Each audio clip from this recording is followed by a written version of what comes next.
Colossenses. Tem sido um desafio, semana após semana, expor essa carta e aprender mais uma vez. Se você já fez a leitura anual, se você já leu a Bíblia inteira, talvez seja aquela carta que você lê 5 minutos. Não sei se chega a tudo isso às vezes.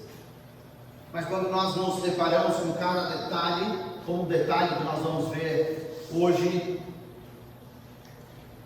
a gente se encanta com a beleza da palavra de Deus, com a vontade de Deus revelada a nós. O título de hoje é um pouco provocativo. Como perder o prêmio? O prêmio que o nosso Senhor quer nos dar. De que maneira a gente consegue perder esse prêmio? Nós sabemos que a gente chegamos a uma parte da carta onde tem várias advertências, vários avisos. Isso faz parte da rotina de Deus, quando, ainda no Antigo Testamento, por meio de Moisés, ele fala: tenham cuidado, não esqueçam.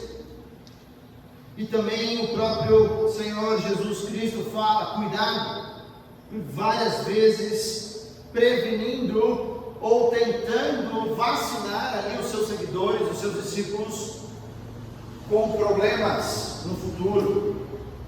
O apóstolo Paulo está fazendo a mesma coisa aqui com a igreja em Colosso. Esses falsos mestres estavam no meio deles, eles se infiltraram.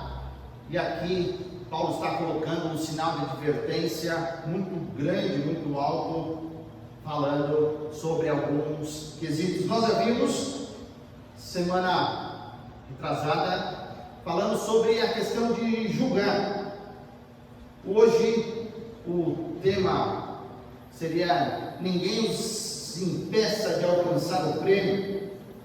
E próxima semana a gente vai ver sobre nada vos escravize. Então peço que você abra sua Bíblia em Colossenses 2. Nós vamos ler versículos 18 e 19. Colossenses capítulo 2, versículos 18 e 19. Diz assim a palavra de Deus: não permitam que ninguém que tenha prazer numa falsa humildade e na adoração de anjos os impeça de alcançar o prêmio. Tal pessoa conta detalhadamente suas visões e sua mente carnal a torna orgulhosa. Trata-se de alguém que não está unido à cabeça, a partir da qual todo o corpo, sustentado e unido por seus ligamentos e juntas, efetua o crescimento dado por Deus. Até aqui, vamos orar? Pai querido, te agradecemos pelo privilégio que é ter a palavra de Deus na nossa língua do coração. Te agradecemos pelo privilégio do acesso livre e restrito de tantas versões que temos na nossa língua. Pai, pedimos pelo Espírito Santo de Deus que nesse momento nos ajude a compreender a Tua vontade nesse texto e posteriormente nos ajude a praticar tudo aquilo que nós vamos aprender nessa noite. É o que nós pedimos, em nome de Jesus Cristo. Amém.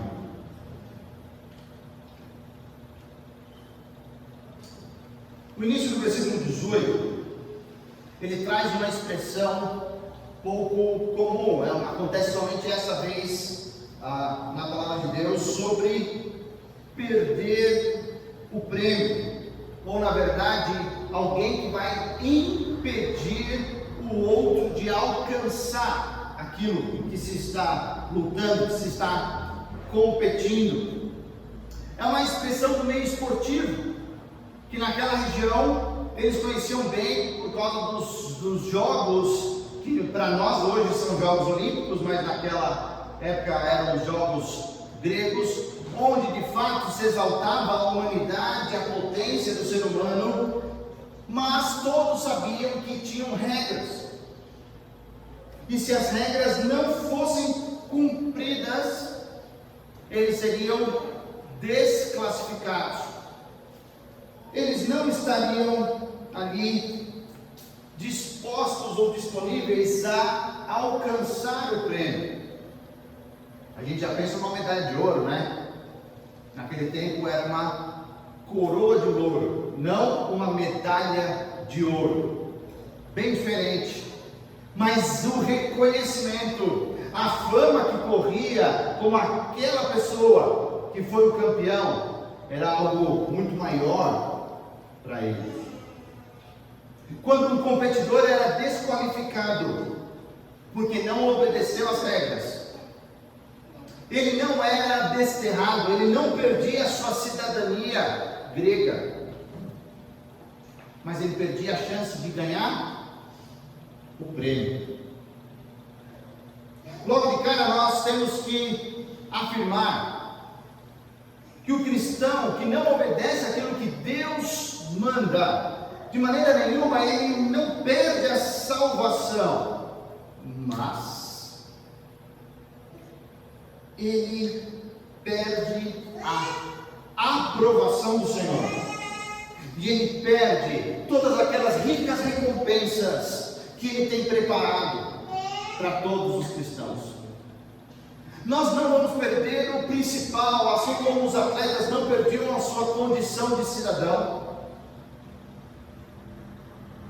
mas o prazer do nosso Senhor e a possibilidade de ganhar o prêmio, isso, sim, por um ato da graça do nosso Deus, o próprio Deus nos prometeu recompensa. Não foi um ser humano, não foi alguém que nos representava, que pediu uma recompensa a Deus. Foi o próprio Deus que deu essa condição a nós, para ganharmos uma recompensa, porque Deus não deve nada a nós, Deus não deve nada a ninguém.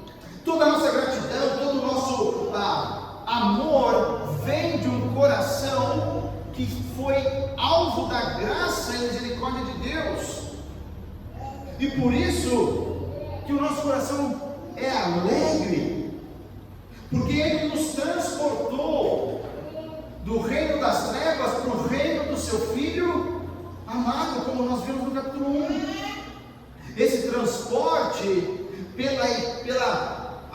o time vencedor, ou na verdade pelo exército vencedor, mostrava ali os presos, mas ao contrário, Jesus nos liberta para sermos gratos a Ele, para servirmos eternamente a Ele.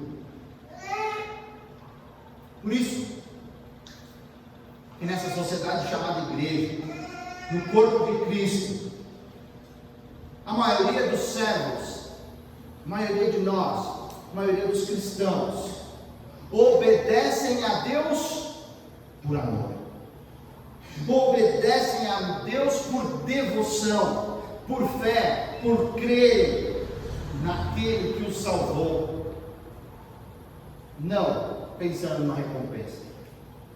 Só quero enfatizar o começo, que é a maioria dos cristãos de fato.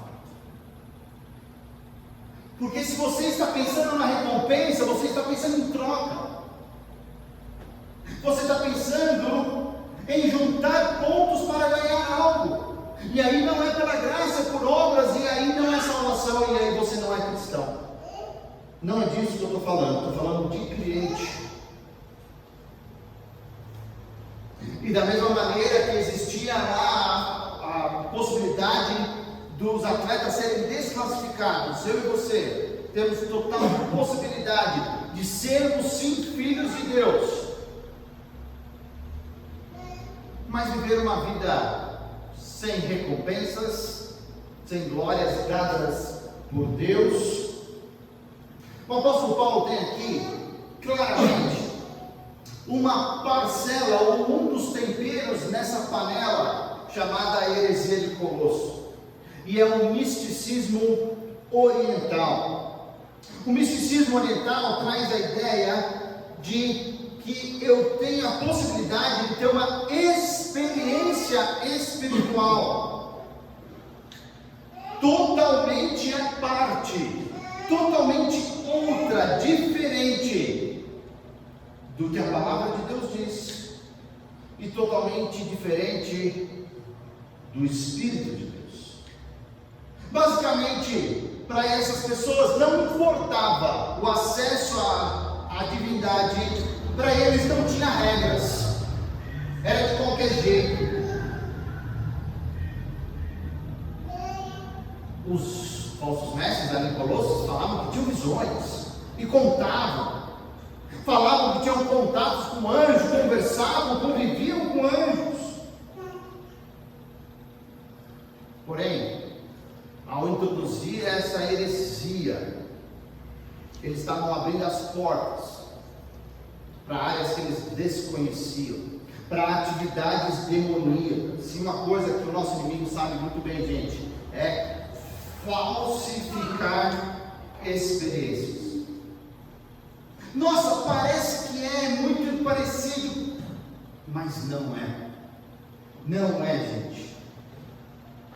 Ele falsifica, ele engana. Esse é o trabalho dele, pegar algo que parece de Deus, mas pôr algo errado no meio. Mas parece que é, eu já vi algo muito semelhante, mas não é. Não. Queria caminhar essa noite de uma maneira um pouco mais breve, pensando no nosso momento da ceia do Senhor. Duas maneiras do cristão perder o prêmio. Mais uma vez, não estou falando de salvação, estou falando de recompensa que foi prometida por Deus, não foi pedida pelo ser humano. Duas maneiras da gente perder.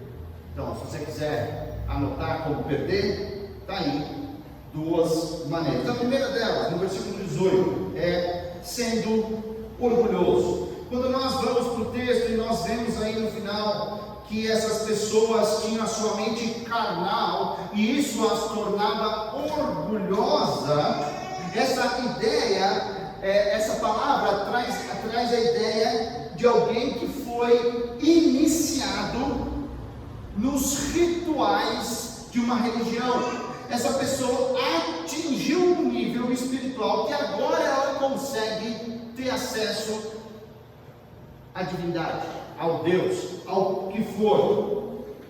Só agora, só depois que ela teve esse orgulho e ela se orgulhava, porque pelo jeito você tinha que fazer muita coisa, você tinha que se provar, ou você às vezes tinha até que pagar por isso. Agora eu tenho algo que você não tem, e estratificado, ou seja, tinha crente de primeira categoria, de segunda, de terceira, até quantas categorias as pessoas inventaram. Isso é bem contrário do que a palavra de Deus diz, porque nós sabemos que eu e você não precisamos passar por nenhum tipo de cerimônia de iniciação para entrar, para ter acesso à presença do nosso Deus. O autor de Hebreus, ele entende muito bem que essa era uma grande dificuldade, porque o judaísmo, ele era uma religião completamente mediada. Sempre tinha um sacerdote, alguém ali fazendo por ele, no lugar dele. No capítulo 10 de Hebreus, diz assim, que eu e você podemos ter plena confiança para entrar no lugar santíssimo pelo sangue de Jesus.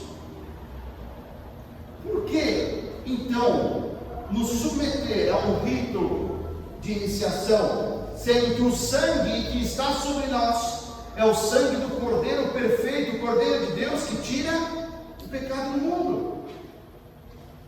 Nós temos que ter essa confiança que o sacrifício de Jesus já foi perfeito, foi feito de uma vez por todas. No capítulo 4, ele fala a mesma coisa: aproximemos do trono da graça com toda a confiança. Os falsos mestres trabalhavam exatamente esse ponto aqui. eles tiravam a confiança, eles geravam medo, falavam, você não pode entrar assim de qualquer jeito na presença de Deus. Você acha que é só dessa maneira? E inventaram mais regras, pesos, heresias para o povo ali. Segunda acusação fala dessa, já falamos dessa falsa humildade, mas fala também dessa adoração de anjos, e uma coisa tem a ver com a outra. O próprio livro de Hebreus nos ajuda no capítulo 1, reforçando que os anjos são espíritos ministradores, enviados para servir aqueles que hão de herdar a salvação. Ou seja, eu e você que herdamos a salvação, os anjos são o quê? Servos nossos. Por que eu tenho que adorá-los? Por que eu tenho que, de alguma maneira, colocar um anjo entre eu e o meu Deus? Sendo que os anjos foram criados para servir a nós.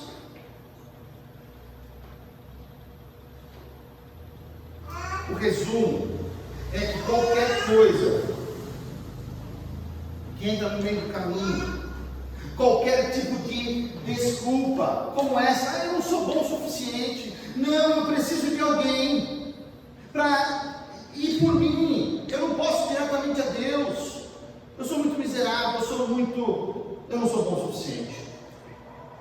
Isso é heresia, porque Deus já conquistou tudo para nós, para irmos diretamente a Ele, sem nenhuma intermediação. E quando eu e você tentamos alcançar o Pai, a não ser pelo único caminho, que Ele mesmo declarou que Ele é o caminho, isso tem nome, isso chama idolatria. Qualquer coisa, gente, qualquer coisa que a gente acha que está no meio do caminho, ou que a gente acha que precisa estar, isso é idolatria, porque nós temos livre acesso. O que nos falta, como disseram os 2 versículos que nós lemos, é confiança, obediência à palavra de Deus. Mas parece humildade, parece que a pessoa de fato, não, eu sou um coitadinho, então eu preciso de alguém, eu não sei fazer, então eu preciso que alguém vá no meu lugar. Não, a palavra de Deus diz que isso é falsa humildade, porque quem adora anjos ou santos, na verdade não é de maneira nenhuma humilde, e também despreza e não se sujeita à palavra de Deus. Ou seja, a experiência, ou a cultura, ou qualquer outra coisa é superior ao que Deus diz. Não é que é.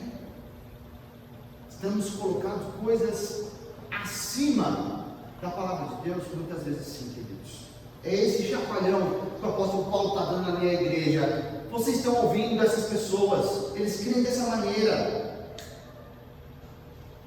tem uma mente carnal e orgulhosa, e adorar esse tipo de pessoa, claro que vai levar ao orgulho, porque não provém de Deus. Quando a adoração verdadeira, a adoração bíblica provém de Deus, coloca eu e você na posição correta, que é a posição de humildade. Adorar a Deus, a nossa mente se enche de reverência pela grandeza de Deus. Nós não vamos a Deus de qualquer maneira, porque nós estamos falando com o Criador do universo. Nós não vamos a Deus de qualquer maneira, porque Ele merece todo louvor, toda honra e toda glória. Adorar a Deus nos faz ter um coração cheio de amor a Deus e as coisas de Deus, necessariamente. Adorar a Deus é você sujeitar a sua vontade à vontade de Deus, aos propósitos de Deus, abaixar a sua bola e falar: se Deus mandou, eu faço, não importa o que for. Isso é adorar a Deus. Essa é a verdadeira adoração a Deus.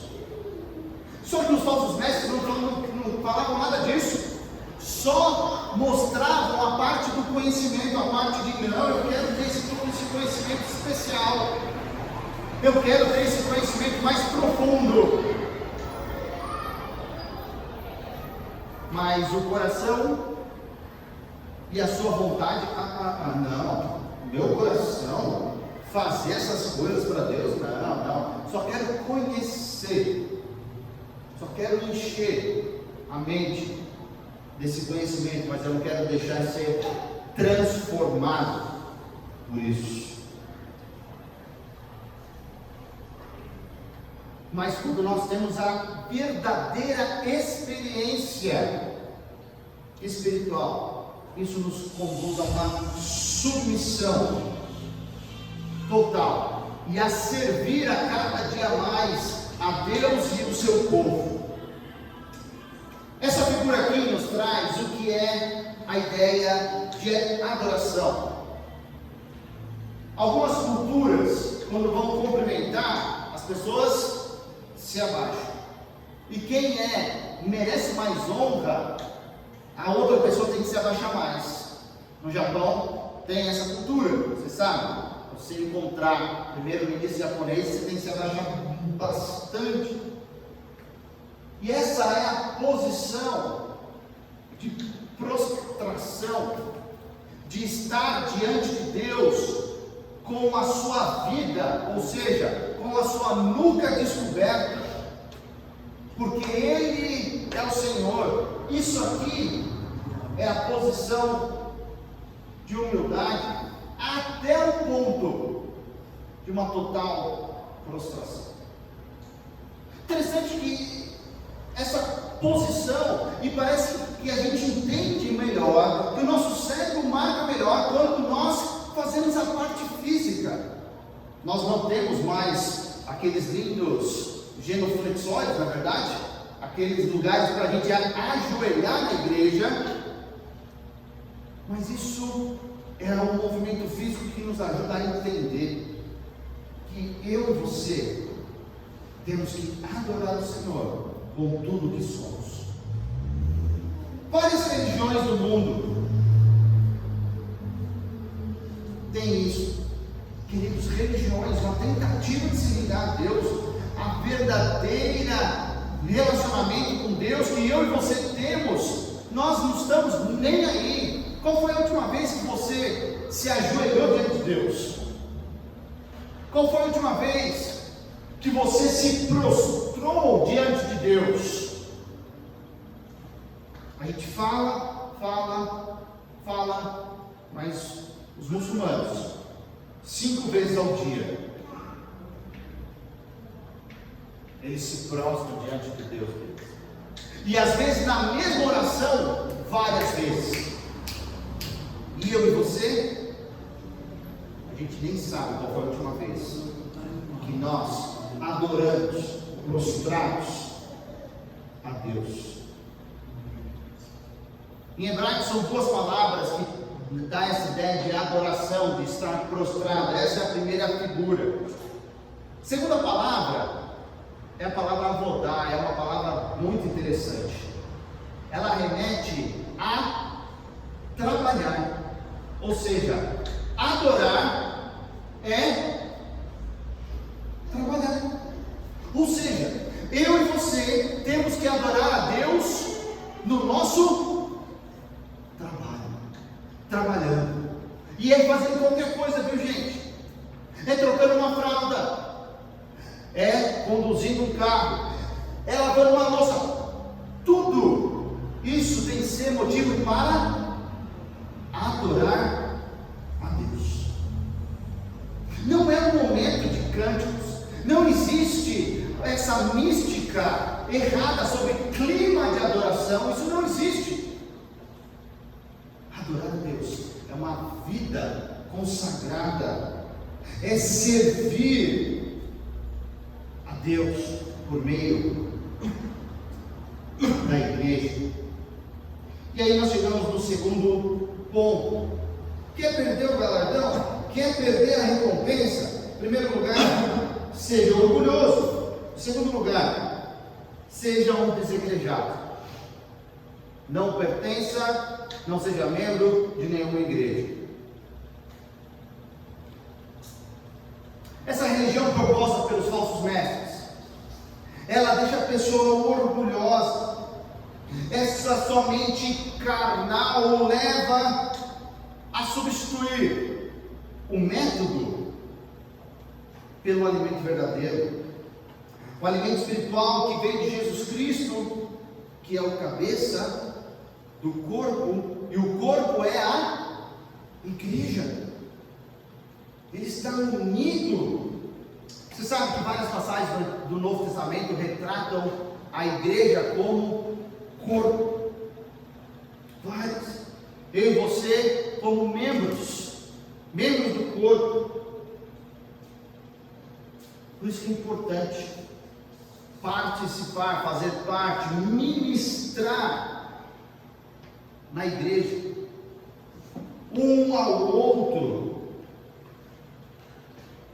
porque aqui é o lugar de acontecer isso. Na igreja é o lugar onde as pessoas cooperam umas com as outras.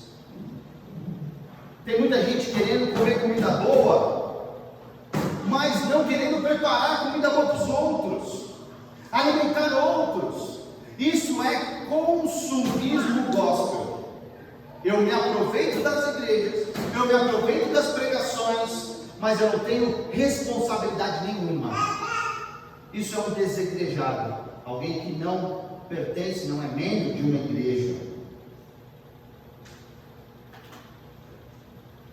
Agora, se nós amamos a Jesus como a gente diz que ama, nós vamos viver a nossa vida pelo motivo que Ele a gastou, a entregou e morreu, e é pela salvação da igreja, a sua noiva, o seu corpo. Cristão que não frequenta, não tem esse compromisso, vai ficando fraco, debilitado, vai cada vez ficando mais distante, porque, como diz o versículo, ele não está unido à cabeça, não está unido à igreja, ao corpo da cabeça, não está. Se não está no corpo, não está unida à cabeça.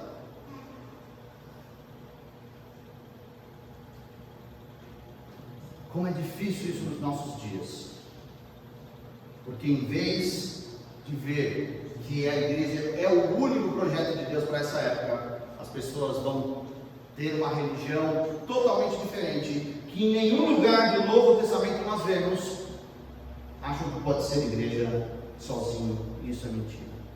Não existe igreja de um membro só, de uma pessoa só. O corpo de Cristo, o nosso corpo, ele cresce por meio de nutrição. Se você já teve algum problema com a balança, você sabe muito bem que passar no nutricionista, rever a sua alimentação, o que você tem comido, é às vezes até mais importante do que outras áreas. A não ser que você pague aí os seus 3 mil, 4 mil, até 7 mil reais e implante o tal chip da beleza que estão vendendo por aí. Em um mês você fica do jeito que você quer, e se você tirar um mês, você volta a ser tudo aquilo que você não queria ser. Errado. Uma maneira completamente fora. Mas se nós queremos estar nutridos, fortes e firmes, nós temos que estar junto, não a mais. ligamentos, juntas, uma organização por cima dos membros para ter essa coesão, para ter esse direcionamento, para fazer todos os membros trabalharem em harmonia. Que ideia fantástica! O corpo sustentado e unido por seus ligamentos e juntas efetua o crescimento dado por Deus. Crescimento somente dentro da igreja, dentro do corpo. Fora do corpo, só misericórdia de Deus. Por isso que a adoração, a oração e a Bíblia é tudo aquilo que nós precisamos. São todos aqueles recursos espirituais que Cristo nos dá.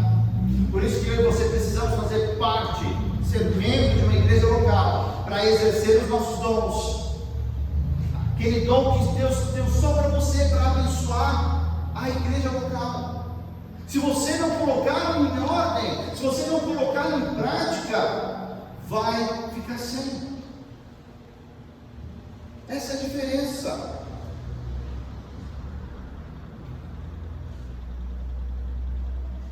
Cada um, porém, é dado a manifestação do Espírito, visando ao bem comum. O dom não é para você. O dom não é para deixar lá na sua cristaleira com aquele prato bonito que você nunca sabe quando vai utilizar. O dom é para colocar em serviço dos outros irmãos da igreja local. Em nenhum outro lugar do Novo Testamento não temos falar de santos isolados, ou seja, cristãos que não estão ligados a uma igreja, fora de uma igreja local. São problemas dos nossos dias. Mas, voltando à nossa ideia inicial, mesmo aqui dentro, mesmo sendo membro, você ainda tem a oportunidade de não alcançar o prêmio. Você tem que correr da maneira correta, obedecer às regras.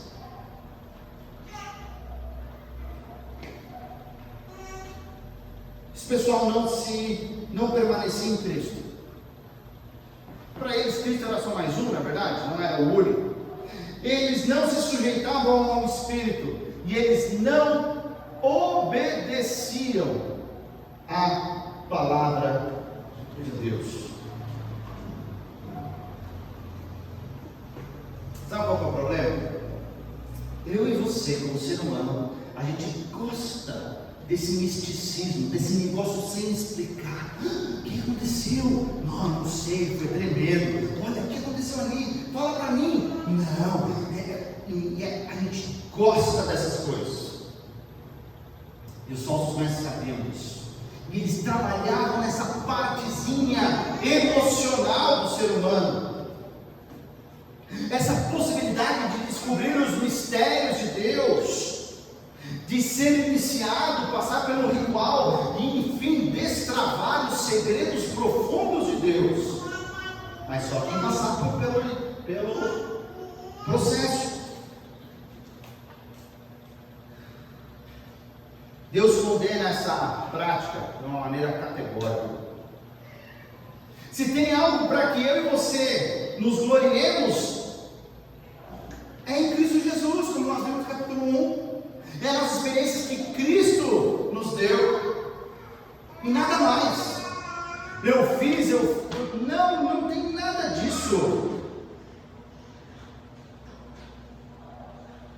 Qualquer experiência que não te ajude a ser mais ativo na sua igreja local, não vem de Deus,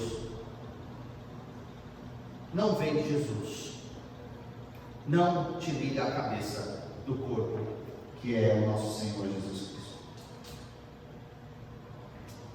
Vamos perder o prêmio? Sendo orgulhoso, sendo um desegrejado, não fazendo parte. Algumas perguntas para a gente levar. Será que eu tenho praticado essa falsa humildade achando que eu não sou bom o suficiente para me aproximar diretamente de Deus. Não, eu sou um coitadinho, eu preciso de alguém para fazer no meu lugar, nenhuma oração, ora por mim. Será que a gente tem esse discurso errado? Se a gente tenta alcançar Deus Pai por qualquer outro meio que não seja Jesus, o seu Filho, isso se chama idolatria. Idolatria. Segunda pergunta: será que eu estou desnutrido espiritualmente? Será que eu estou debilitado? O alimento provém da cabeça e provém dos meus irmãos em Cristo. Se eu não estou no corpo, eu não sou alimentado. Próxima pergunta: será que eu tenho procurado experiências fora da igreja? Que é o corpo de Cristo?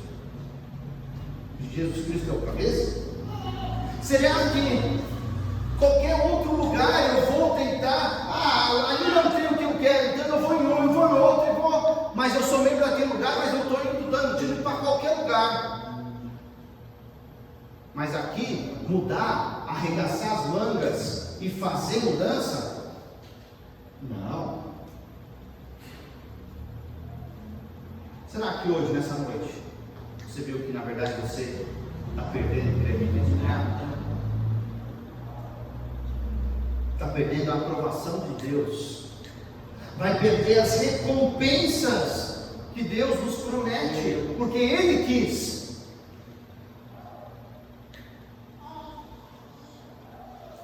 A grande notícia é que dá para mudar, ainda é tempo. Você pode voltar àquilo que Deus quer que você faça.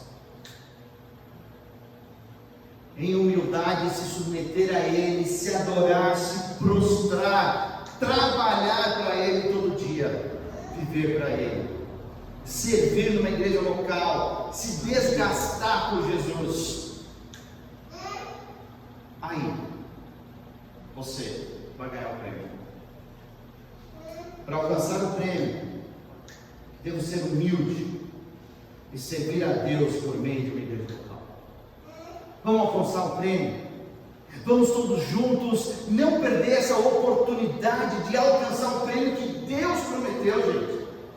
Melhor que qualquer Mega Sena, melhor que qualquer outra proposta que fizerem para você. Vamos ganhar o prêmio que o próprio Deus prometeu. Vamos mudar de vida, gerar transformação, servir a igreja e falar para vocês. Se todos falarem assim, pastor, eu quero servir, tem espaço na obra de Deus. Se Jesus Cristo, com os seus próprios discípulos, olhou para os campos e falou: ó, eles já estão branquinhos, eles já estavam prontos, o que está faltando são o pessoal que vai colher. Sempre tem espaço no reino de Deus, na igreja de Deus, na igreja local, para servir. Para alcançar o prêmio, devo ser humilde e servir a Deus por meio de uma igreja local. Vamos orar? Pai querido, te agradecemos pela tua palavra. Muito obrigado, Senhor Deus, porque ela é viva, eficaz e penetra fundo do nosso coração, capaz de discernir as intenções e os desejos. Pai, nos ajude a colocar em prática o que nós vimos hoje da sua palavra. Pedimos isso no nome de Jesus. Amém.